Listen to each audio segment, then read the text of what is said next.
8:31 de la mañana vamos a saludar a Martín Rapalini, preside la Unión Industrial Argentina. ¿Qué tal? ¿Cómo le va?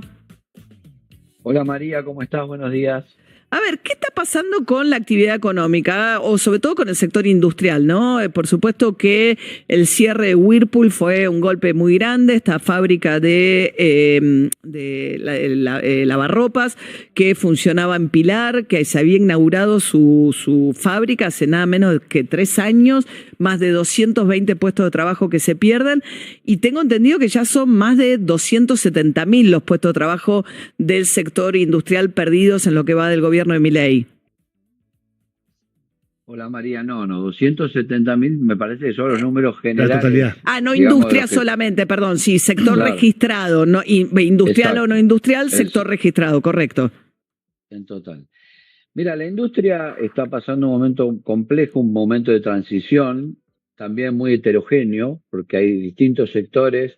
Hay sectores que se han recuperado contra el 2022 y 2023. Por ejemplo. Hay otro, bueno, automotriz fue un sector que ha crecido, sector de motos, bueno, también en todo lo que es venta electrodomésticos, que vos decís, bueno, Whirlpool, lo que pasa es que ha habido una gran crecida de importaciones, ¿no? Que impacta fuertemente la venta de estas empresas. Pero también hay otros sectores que tienen el doble impacto, porque tienen no solamente el aumento de importaciones, sino también la caída de la actividad, como por ejemplo textil, calzado, materiales de construcción, ¿no? Uh-huh. Y textil, calzado, construcción son sectores empleointensivos. Turismo también, que son sectores igual, eso no es industria, ¿no? Pero eso ya es servicios. Claro. Sí, totalmente.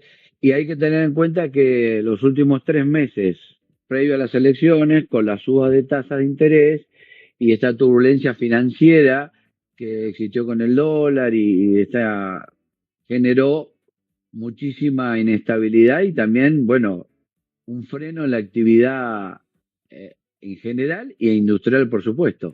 Claro, los sectores que sí se habían recuperado, sobre todo además me imagino a la mano del crédito, ¿no? Que eran los bienes durables, o sea, heladeras, qué sé yo, autos, motos y demás, sufrieron en la previa de las elecciones el tema de la suba de la tasa de interés. Sí, yo creo que la tasa de interés genera en la Argentina un impacto psicológico, porque cuando vemos que sube esa tasa, pensamos que va a haber alguna crisis financiera y todo el mundo retrasa ventas, contrae compras, ¿no? Y eso se vio mucho, sobre todo en las ventas generales, supermercados. Uh-huh. Bueno, todos los sectores lo sintieron. Ahora estamos charlando con el titular de la Unión Industrial Argentina, Martín Rapalini, que decía al comienzo de la charla que estamos en un momento de transición. ¿Qué tipo de transición? O sea, ¿de qué tipo de economía hacia qué? Mira, yo creo que durante algunas décadas vivimos una economía en la que el consumo se sostenía en gasto público, en emisión monetaria y en un proceso, una economía inflacionaria. Esto genera una lógica económica en la cual en general todos escapamos para adelante. Uno tiene distorsiones, tiene problemas sobre costos y vos lo pones en los precios. Cuando entras en un proceso a la baja de la inflación, porque todavía no bajó, pero con una dinámica en la cual el objetivo futuro es tener una inflación baja, la lógica económica cambia. Uno tiene que empezar a bajar los costos, a bajar los costos internos para poder ser competitivo. Este es un proceso que lo vivieron casi todos los países que tuvieron baja inflación. Es un proceso muy doloroso porque uno tiene que empezar a rever todos los costos internos para ser competitivo. De hecho, lo ha pasado Brasil, lo pasó México, inclusive muchos países en Europa cuando se incorporaron al euro tuvieron que hacer reacomodamientos internos de toda la economía para adaptarse a ese nuevo escenario, que era un escenario de estabilidad, que tiene beneficios por el crédito, por la previsibilidad, pero por otro lado genera una tensión muy fuerte interna de ser muy competitivo para poder adaptarse a esa nueva etapa, ¿no? De estabilidad. Y también nosotros lo vivimos al principio de los 90, ¿no? 92, 95 fue una con la apertura económica, estabilidad y apertura económica como ¿no? Hola. Sí, digo, Sí, claro. estabilidad y apertura económica en un contexto de apertura económica ahora, digamos, de una economía muy cerrada, efectivamente, pero donde aparece también China como un factor muy agresivo en el comercio mundial. Sí, yo creo que ese es el gran cambio, me parece, hoy en el año 25 con respecto a A los a los 90 procesos no tenías los un 90 y a jugador los como... procesos anteriores. Sí. Claro, porque China de alguna manera es alguien que no está cumpliendo las reglas de comercio, subsidia exportaciones, hace dumping, entonces bueno, esto genera muchas reacciones en todos los países. De hecho, bueno, lo estamos viendo en Estados Unidos, en Europa, que acaba de suspender o de poner restricciones a Temu y a Shein. Brasil también está pensando a ver cómo va a reaccionar frente a esto, porque Bueno, ya tienen, realmente con impacta. Shane tiene un acuerdo que los obliga a producir parte de los textiles que venden en Brasil, en Brasil. Bueno, sí, lo que sí sé es que están pensando qué hacer los brasileños, como todo Sudamérica. Yo he estado Mm. en foros internacionales los últimos meses y la preocupación fundamental es cómo reaccionar frente a la agresividad china, ¿no? Ahora, otro de los temas es que ahora el gobierno habla de la reforma laboral, ¿no? Pero hablábamos del contexto actual de buscar mayor competitividad, que te obliga además a ajustar costos. Dentro de ese ajuste de costos, el que ha perdido es el salario, en el sentido de un salario que viene muy golpeado, que tiene dos caras, Mm. ¿no? Le baja el costo, pero por otra parte además te genera que no se reactive el consumo masivo. ¿Cuál es la necesidad de una reforma laboral en un contexto de salarios tan planchados? Bueno, pero nosotros en la reforma estamos apuntando justamente a todos los costos no salariales. Por ejemplo, la litigiosidad. La litigiosidad en la Argentina es terrible, no solamente en el tema de los despidos, que hay indemnizaciones que son millonarias, como también el tema de enfermedades que muchas veces terminan siendo también millonarias, y eso es un costo que no es laboral, o sea, no es sobre el recibo, sino que va directamente al costo de las empresas, y también, bueno, reacomodar los convenios colectivos de trabajo que son muy antiguos y que tienen que adaptar digamos, a lo que es hoy el siglo XXI, a las nuevas condiciones, y el objetivo no es bajar los sueldos, sino aumentar la productividad y eliminar los costos que tiene justamente todas estas distorsiones. Ahora, el gobierno promovió estos blanqueos de perdones para blanqueo de trabajadores sin multas, eliminó, digamos, incluso las penalidades que existían, y sin embargo eso no pasa nada, o sea, son muy poquitos, no me acuerdo, la cifra eran 15, 16 mil, no me acuerdo, pero era algo muy marginal la cantidad de empresas que se avinieron a este blanqueo para su personal. Da la sensación de que no cambia mucho la situación de la formalidad del mercado, aun cuando las reglas, en este caso, alientan mucho que eso ocurra.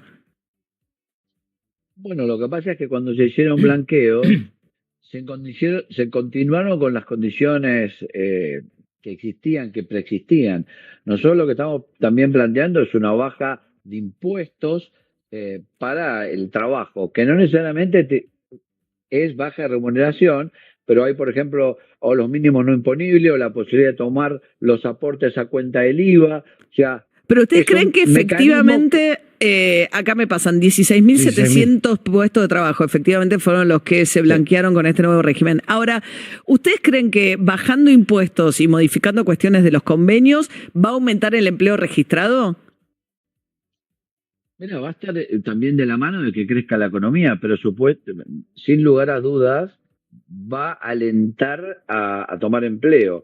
Lo que yo sí te digo, María, que recorro todo el tiempo empresas en la provincia de Buenos Aires, por la Argentina, es que a lo largo del tiempo, todos estos problemas que hemos tenido en nuestro régimen laboral generaron un sentimiento de antiempleabilidad. O sea, nadie quiere tomar empleos. Por supuesto puede estar relacionado con la actividad, pero si la actividad se empiece a mover, yo creo que generando un sistema mucho más amigable a la toma de empleo, seguramente va a haber una gran generación de empleo, no tengo duda. La gente, empresarios que yo visito quieren tomar empleados, pero hoy es un problema, ¿no? O por juicios o por problemas. los niveles de ausentismo que hay en la Argentina son altísimos con respecto al resto del mundo. O sea, estas son las distorsiones que hemos ido acumulando todos estos últimos años, ¿no? O décadas, te diría. Ahora, la economía este año va a crecer de una manera muy heterogénea, con algunos sectores creciendo mucho y otros no, particularmente sectores industriales muy afectados o la construcción, y en ese contexto no tenés generación de empleo, lo cual es bastante extraño, es un fenómeno que se da poco, crecimiento sin generación de empleo.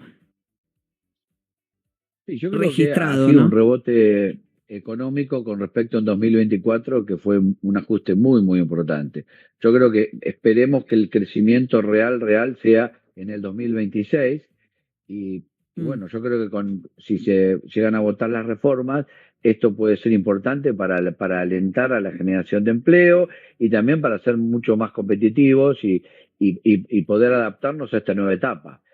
Todos estos procesos Sí. han sido muy complejos en el mundo. Estas transiciones han sido muy complejas, pero bueno, yo creo que también ese es el diálogo que estamos teniendo con el gobierno porque hay que acompañar a las empresas para que puedan llegar al otro lado, ¿no? Este es el gran desafío. Martín Rapalini es el presidente de la Unión Industrial Argentina. Por último, me pregunto por el tema del contrabando. Uno escucha distintos sectores, celulares, termos o ropa. ¿Es nuevo? ¿Es un fenómeno que está teniendo otro volumen? ¿Qué está pasando con el contrabando? Ustedes hicieron un informe en la UIA sobre esto. Sí, claro, claro. Nosotros la verdad que estamos trabajando mucho y nos preocupa mucho.